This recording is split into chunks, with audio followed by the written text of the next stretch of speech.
Hey AP Calc students, time for more FRQs. Today we are going to be looking at AP Calc AB, the year 2014, question number 5. Question number 5 is clearly a non-calculator question, and this is a very unique style that is a little bit function build, a little bit potpourri, kind of a blend question. But it's really interesting. I'm a big fan of this type of question because it's just kind of clever presentation of information to see if you can pick through it with your calc skills and get what they're looking for. So not too often you get to see this kind of table of information. So let's go through it and see what we can figure out. Also, this explanation might be a little bit lengthy because the first time going through this style, there's a couple different approaches here, and I want to make sure it's really thorough. So we'll read this first, then we'll go through the table here. So it says, the twice differentiable functions f and g are defined for all real numbers. X.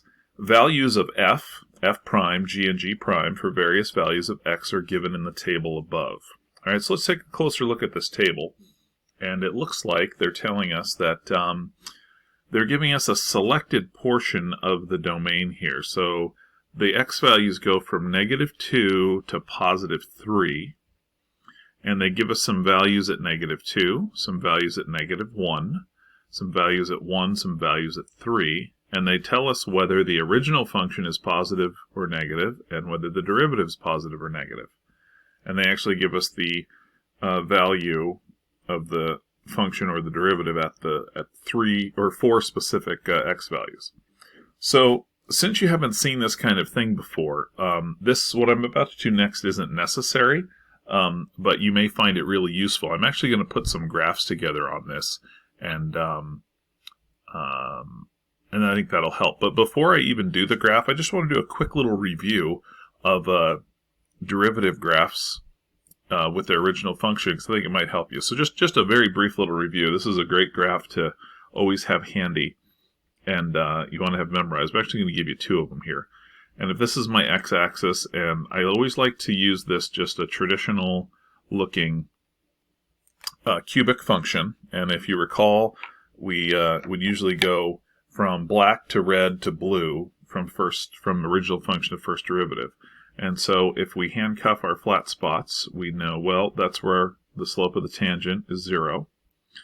And so if the original function is increasing, I know the value of the graph of the derivative's got to be positive. And so I would go here. My function is decreasing, therefore my derivative's got to be negative. My function is increasing, therefore my derivative has to be positive. So there's f prime. Then if you want to graph the second derivative, we would switch to blue, and we would say, we'll just treat f prime like an original function. So do your handcuffing step here. We remember we handcuff peaks, valleys, and flat spots. So the red function now is decreasing, therefore the graph of its derivative would have to be negative. The red function is increasing, therefore the graph of its derivative would have to be positive. So there would be f double prime. So what's nice on this one, the reason why this is such a great little one to just have handy, is it shows you the sequencing there of the derivatives, but also you can see if the original function was cubic, its derivative is quadratic, its derivative is linear, and it kind of makes sense. And the added little thing is, we know that second derivatives give us inflection points when second derivatives equal 0, and if you did this right and you keep going, you should probably get really close to the inflection point on the original. Now, the other thing that can happen when you look at this is sometimes you get these questions. We had one earlier where what do you know about the original function when the derivative is increasing? And what I want to show you is, look at what red is doing. Look where red is increasing. When red is increasing, the original function is concave up. There's 2 ways to figure out concavity. The one way is to look at whether the derivative is increasing. The other way is to look at whether the second derivative is positive, and that's for concave up. For the concave down part, you can look at when is the derivative decreasing, or when is the second derivative negative. But I always like to just look at the derivative and think positive or negative. So you got to be careful about increasing, decreasing, positive, negative. You really got to slow it down on these. So this is just a little review of that concept. Now I want to do one more. It's actually going to come in handy for this little question. And it's what happens when your function has a flat spot in it? And what does that look like? So let's pretend our original function here again. Let's say it looked like it was just going to be a cubic, but on its way down it had a flat spot, and then it had a minimum, and then it did this. Okay, actually going to make that a little bit more. Okay, more dramatic. So you'd say, well, I have a peak, I have a valley, and I have a flat spot. And what would that look like? Well, let's jump to our strategy of handcuffs from peaks, valleys, and flat spots, and we would say, well, there's a peak, so we'll make an x-intercept here. Here's a valley bottom, and we'll do that right there. And that flat spot's got to get one too. Okay, and now we'd say, well, what's my original function? Actually, I want to make sure we label that, be consistent here. So there's f. Okay, so now looking at the derivative here, the original function is increasing, therefore the graph of the derivative needs to be positive. And then look what the original function is doing. The entire time from the peak to the valley, it decreases with a pause right here. So what that tells me is between here and here, the graph of the derivative needs to be negative or below the x-axis. But this pause here tells me I have to come back here. So what that tells me is that although this is negative, I came back here and I had a kiss right there before I came back to here. So flat spots always create kisses. Flat spots on the original create kisses in the derivative. That's something you really want to tuck away. It's very helpful. After this third handcuff here, the original function's increasing, therefore the graph of its derivative is positive. Okay, but the one you want to tuck away here is, if my derivative is kissing, what's going on the original function? It means I had a flat spot there. Okay, and you can see that sometimes when you have a flat spot, your derivative can go from its interval. There's two negatives in a row right here, instead of your interval test going positive, negative. And so then if we jump to our second derivative here, we'll treat f prime as the original, and we will handcuff it there. We will handcuff it there. And the thing that makes this one a little weird is right where it's kissing, it handcuffs right on top of itself there. So we look at red. Red is decreasing, therefore the graph of its derivative has to be negative. Red is increasing, so it's got to be positive. It goes to here. Red is decreasing, and so we are negative, or below the x-axis. And then red is increasing from here, and we would say there is our second derivative. And you could imagine f could be maybe a fifth degree function. Its derivative would be fourth degree, the kind of the classic w, and then a third degree for the second derivative. Now the other thing is also if you graph halfway decent, you should be getting inflection points here on the original from your x-intercepts of your second derivative. So we should have inflection point, and you'll notice right here that created an inflection point as well. So we had, do this in blue here, we had concave down, concave up, concave down, and then concave up. Okay. And just like on this one here, we were concave down and then concave up. Okay. Just a quick review there. That's going to help us figure this one out. Okay. So let's come back here to the number 5 here. So I'm going to erase these, and we will, if you need to refer to them, you can. But I'm going to get these off of here, and we'll continue.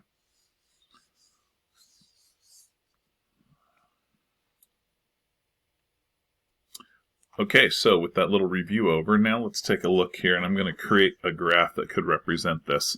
And after you see this, you may not have to do that on a similar question in the future, but for this one, I definitely want to do this. So I'm just going to look at the first one here and say, well, let's see if we can figure out here. It looks like we are looking at a part of the domain, and we're just going from -2. So I'm actually going to put the y-axis in right here. And they're just only going from -2 to 3. So we can zoom in pretty nicely here. All right, and so that's the only part we're concerned about here on the x-axis. And let's see what they tell us here. All right, they tell us, and I just want to look at f. So what they tell us here is that f at -2 is actually 12 way up here. Okay, and this doesn't have to be the scale. -2, 12, and at -1 we're at 8. Put that there. And at 1 we are at 2. Drop quite a bit. And at 3 we're back up at 7.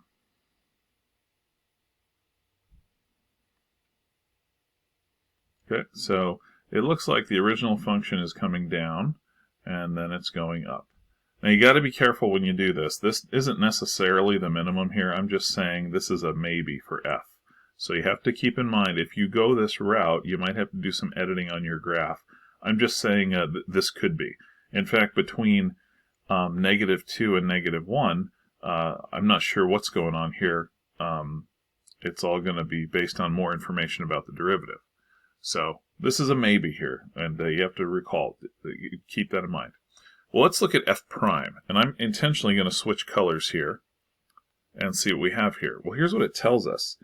It says the value of the derivative at -2 is -5. So at -2, we're down here, we'll say. -5, we'll call it. And then at -1, we're at 0. That's interesting. And at 1, we're also at 0. That's interesting. And I think I want to go ahead and have these values here. That was -1, 1, and 2. And what's it tell us here? And then at 3, we're at 1/2. So at 3, we're at 1/2. We'll put that thereabouts. Well, here's what's very interesting about this. It tells us, this is really, really important here. What it tells us that between -2 and -1, the derivative is negative. And in fact, I'm going to go ahead and connect this right here. It says between -2 and -1, the graph of the derivative is negative. It's below the x-axis. Well, if it's negative, what does it tell me about the original function? It tells me the original function is decreasing. And the way I have this sketch, that's making sense. This is decreasing, this is negative. But here's the part where I mentioned I might have to do some editing. Here's the most important part of this little graph here for f. Look at what's happening between -2 and -1. It's negative, but there's a 0, and between -1 and 1, it's still negative. So how is it negative? It hits a 0, and then between -1 and 1, it's negative again. Well, the only way that's possible is if it kissed right there. That's the only thing that could have happened. So how do you go negative, a 0, and then continue to be negative? You just touch the axis to get your 0, and then you're still negative. Well, what that tells me, and this is why I wanted to review that graph, is kisses on derivatives mean flat spots. So I told you, you might have to edit your graph, and I'm actually going to do that right now. Because what that tells me is that this spot right here was a flat spot. So I'm actually going to tweak that just a little bit. It wasn't too bad the way it was, but this was decreasing to a flat spot, and then it kept decreasing. So that's a little more accurate now. So this would be my, if I was handcuffing right there, that would make sense. Now what it also says here is that f of 1 is a 0, and then it's positive. The derivative is positive after that. And there's f prime. Well, if this is positive after that, and it was negative, and this was a 0, then this is a minimum. And that would have been a handcuff right there. Just like this would have been a handcuff. So that's actually what's going on. Okay? That is the graph of f and its derivative. Now, when you do a lot of these, you could visualize this, and you wouldn't need to sketch it, but I want to have it here as we work through this so there's no confusion. Okay? Now I'm going to do what I just did here. I'm going to also do this with g, but I'm going to do it on a separate graph below it, otherwise it gets way too confusing. So I'm going to try to make this approximately the same size here. And -1, -2, and we've got 1, 2, and 3. And you'll see how right away it already gets easier just doing it the second time. Well, let's see what's going on with the g function. Well, g at -2, it's -1. So I'll put a point right there. And then g of -1 is actually 0. G of 1 is 3. And g of 3 is 1. Okay, so if I connected those, it looks like that might be a maximum, I'm not sure. And since I had to do some editing before, I'm going to be okay with that and say, I don't know, it kind of looks like maybe this is going on, not sure. But we're going to reserve the right here to edit here if we need to. Well, now let's look at g. G actually tells us a lot here. So let's see what's going on between -2 and 1. It's telling us that the derivative is positive. Well, that's not surprising because the graph is, the original function is increasing. But at -2, we have a y value at 2, and at -1, we're at like 3/2. Okay? So it looks like definitely we're decreasing. The function's decreasing, but it's positive. So as the original function's increasing, the graph of the derivative is positive. That seems right. Now, between -1 and +1, it's still positive, but it goes to 0 here. So it looks like, I'm just going to put a point right there, it looks like we're coming down and we continue to decrease to here. So this is starting to make sense. So my original function is increasing to 1, which means the graph of my derivative is positive to 1, but it looks like we have a handcuff going on right there. Okay? Now, once we get past 1, it says the value of the derivative here is negative. We keep coming through here, and in fact, at 3, we're at -2. So it looks like we've got that going on. So it looks like it's possible that maybe this is an upside-down quadratic and this is linear. We could have that going on. All right, so we have 1 max here, and we have increasing, positive, decreasing, negative with that little value there. Okay, so that's what's going on, and we're going to see if we can figure this out. Okay, I might have to do a little erasing here, but this is just a graphical representation of that, and then we'll see if we can pick through this here. All right, now let's jump in. A. Find the x-coordinate of each relative minimum of f on the interval from -2 to 3. Justify your answer. Okay. Well, when you guys hear relative minimum, now it says relative, not just minimum, but when you hear minimums, you think, oh, well, that's when I need my critical numbers. That's when my derivative is equal to 0. So find the x-coordinate of the relative minimum on f. Well, if we look over here on f, this is the f up here. Actually, I just noticed, let me make a correction here. These functions were g. So let me change those real quick. That'll alleviate some confusion. So we're looking at f up here. So what is the x-coordinate of the relative minimum? Well, it looks like we only have one minimum, and it's occurring right here at 1. And so let's think about how we would justify our answers. Well, minimums, but critical numbers occur when the derivative is 0 or undefined, so graphically here it's going to be only 0. This was a 0 as well, but it created a flat spot, not a relative minimum. So find the x-coordinate of each relative minimum on f, justify your answer. 1, because f prime goes from negative to positive. So I'm going to say I have a relative min at x equals 1, and the reason I know that is because f prime goes from negative to positive at x equals 1. And you have to state that about the sign changing there. You can't just say this is 0, it's not enough, because this is at -1, it gives you a 0 too. You have to say what's happening to the derivative. So you could also say the original function was changing from decreasing to increasing, but we've concluded that, but that wasn't stated here. When they're wanting for justification for relative mins and max, it's always what's the sign on the derivative. So I have relative min because f prime goes from negative to positive. Done. B. Explain why there must be a value c between -1 and 1 such that the second derivative of f is equal to 0. This one is a little tricky, but once you see it, hopefully it'll make sense. But let's look at the graph here. So here's what they're saying. why must there be a value in the interval from -1 to +1 where the second derivative is equal to 0? Well, you're not expected to do this, but since we reviewed it, I'm actually going to draw the second derivative here. So if we were drawing the second derivative, we would say, well, our minimum looks like we would handcuff it right there, and we would also handcuff on top of itself right there. And we'd say, well, this is increasing, so this would have to be positive to here. And then we are decreasing to 0, and then I would go, I'm increasing, and then I would do this. So that would be what f double prime would look like. And if you recall, where these x-intercepts are, we would go to inflection points. Okay, so it looks like I would probably have an inflection point there, and I'm going to have an inflection point there. Well, it doesn't show it very well right here that this flat spot comes down, and we would have a little inflection point there. It's not very dramatic. But the question says, why must there be a c value where your second derivative is equal to 0?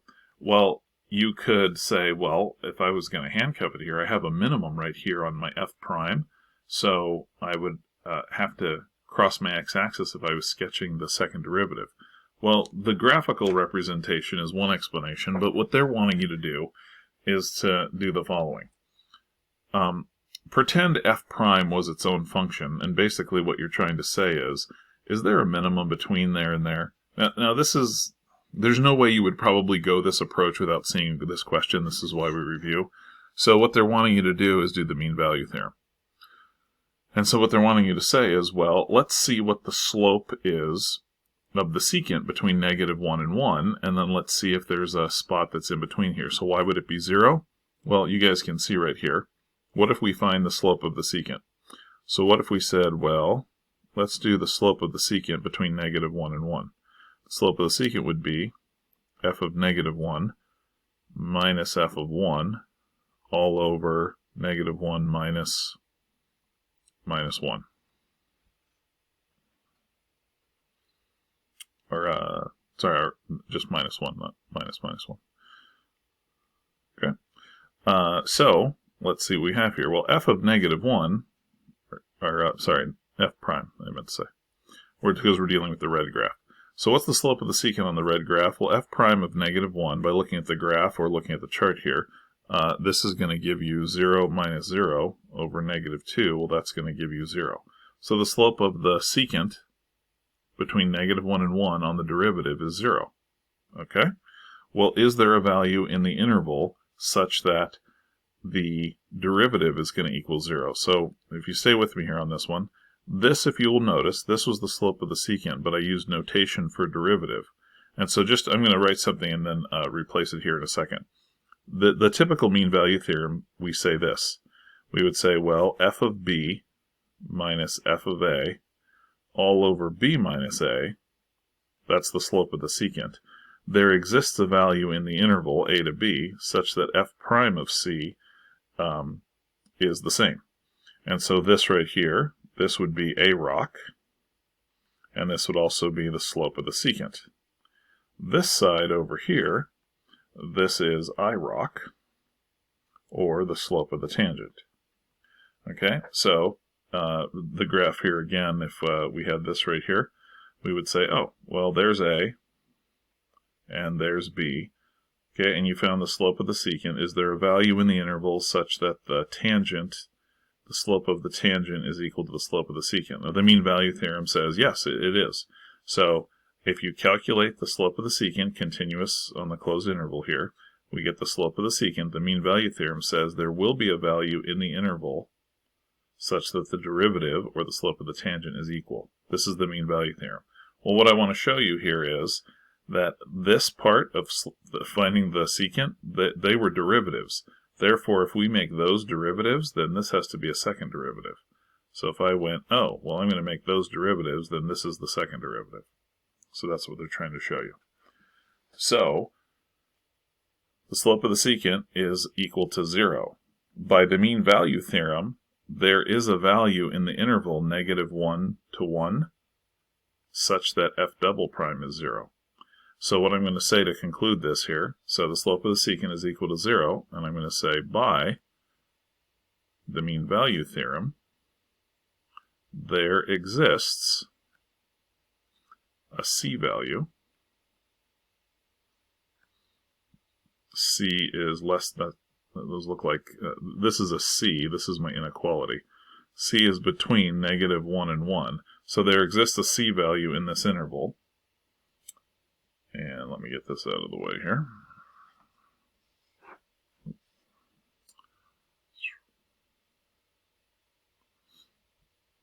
There exists a C value in the interval such that f double prime of C is also equal to 0. Okay, that one's a little bit obscure, a little bit tricky. 2 points there, but again, if you wouldn't, it's not that big a deal now that you see it, but that might have been tough to get without a review. Okay, let's look at C. C says the function h is defined by h of x is equal to the natural log of f of x.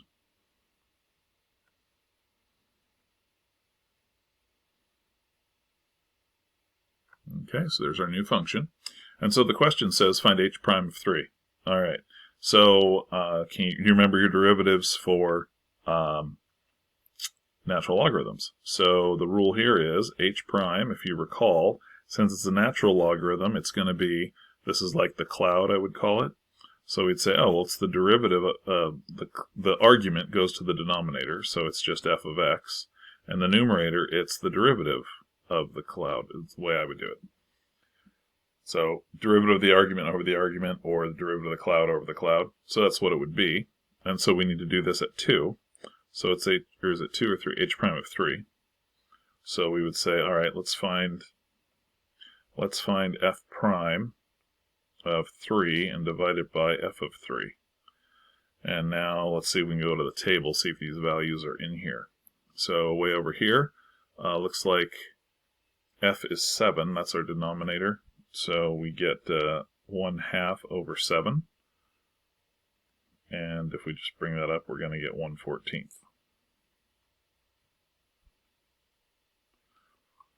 Okay. Part C, guys, that was 3 points. Now, believe it or not, B was 2 points, and you might have felt kind of like that. I don't know if I'd have got that, but C, that should have been money right there, 1/14. Just keeping your values straight. Okay, just got to know your derivatives. All right, then part D. Part D is kind of a fun part. Scoot that over here. I think we can fit this in. So D says, evaluate this. They say, let's go from -2 to 3, f prime of g of x, g prime of x dx. Okay, now that looks kind of nutty. What I'm going to do with this one, I think just for the sake of space here, I'm going to get rid of this one here. I'm just going to move this up, and so we'll have plenty of space to look at that. If you wind up needing this G graph here, just rewind. All right, so let's go up here. I'm going to write that again. So we're from -2 to 3, f prime of g of x, g prime of x dx. Okay, this is one of those questions, honestly, not difficult. In fact, the weirdest part of this question was probably B. That'd be an easy one to miss. This is very doable, though, but if you haven't seen it before, you'd be stuck. But let me talk you through it, and you'll be a pro real quick. So on this one, it's just actually a U sub with some funky notation here. And so if you think about it, it's actually a little chain rule in here, and you just want to be thoughtful and say, well, okay, what does U equal? What could I take a derivative? And I'm just going to move forward with it, and I think you'll see you could get one of these in the future.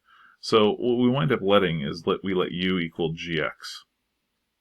And so in my intermediate step here, this is going to be f prime of U, g prime of x dx. Okay? Well, we go ahead and take our derivative here, so du is going to equal g prime of x dx. And you can probably see right away this is pretty friendly. So I've got my g prime of x dx right there. So I've got -2 to 3 f prime of u du. Okay. Well, we've done this before with the fundamental theorem. The integral of f prime is just f, so this is kind of nice. But you got to be a little bit careful here. So this looks like it would be just f of u, and then we would evaluate it from x is equal to -2 to x is equal to 3.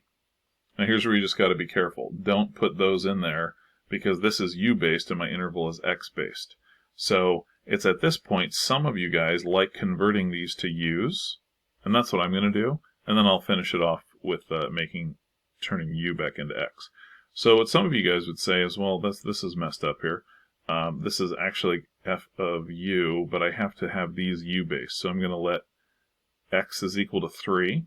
I'm going to take these values here, and I'm going to put them in here. Okay, if x is equal to 3, g of 3 will give me a u value. So g of 3, I got to come over here. G of 3 is actually equal to 1. And then I would have to take this value, do the same thing.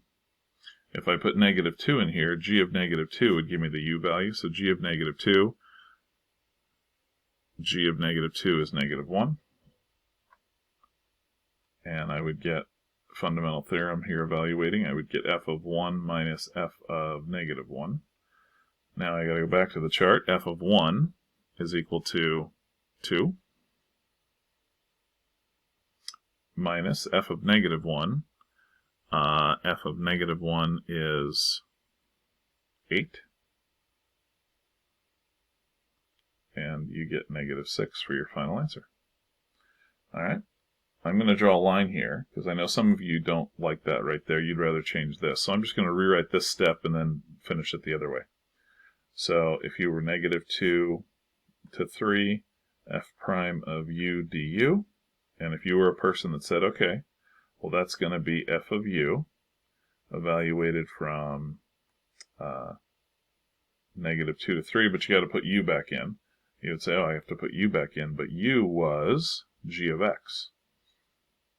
So you would say this is f of g of x from -2 to 3. And so you would look at that and say, oh, well now I've got to put in 3 in here. And I have to put, and this is going to be f of g of 3 minus, put -2 in there, f of g of -2. And then we do g of 3. So we go over here and we do g of 3. G of 3 is equal to 1. So then we get f of 1. G of -2. Go over here. G of -2 is -1. And you can see we're right back where we were up above. F of 1 is 2. F of -1 is 8. And we get -6 that way. So whichever way you're comfortable with integrating, there you go. So this one's kind of fun. I like D. C and D, I think, are the best parts of the question. B was a little funky, and A was kind of a lot of work, kind of reviewing graphs and such. That was a pretty comprehensive question. Like I said, that explanation is a little bit lengthy on this one because there's a lot going on. But that's kind of a potpourri graph building mishmash here. But kind of clever what they had it all. And again, there's always typically a part of these questions you don't want to freak out about. And if you get thrown for a little bit of a loop on B, that's pretty understandable. But if you're like, oh, I got A, no problem, that was 1, 3 points for C, 3 points for D, yeah, you're looking at 7 out of 9. You're doing solid, so don't worry about it. And now that you've seen it, maybe you'll be like, well, the mean value theorem keeps sneaking up there. Yeah, you got to pay attention to that. Okay, so that is 2014 number 5 Calc AB. All right, thanks for watching. We'll see you next time.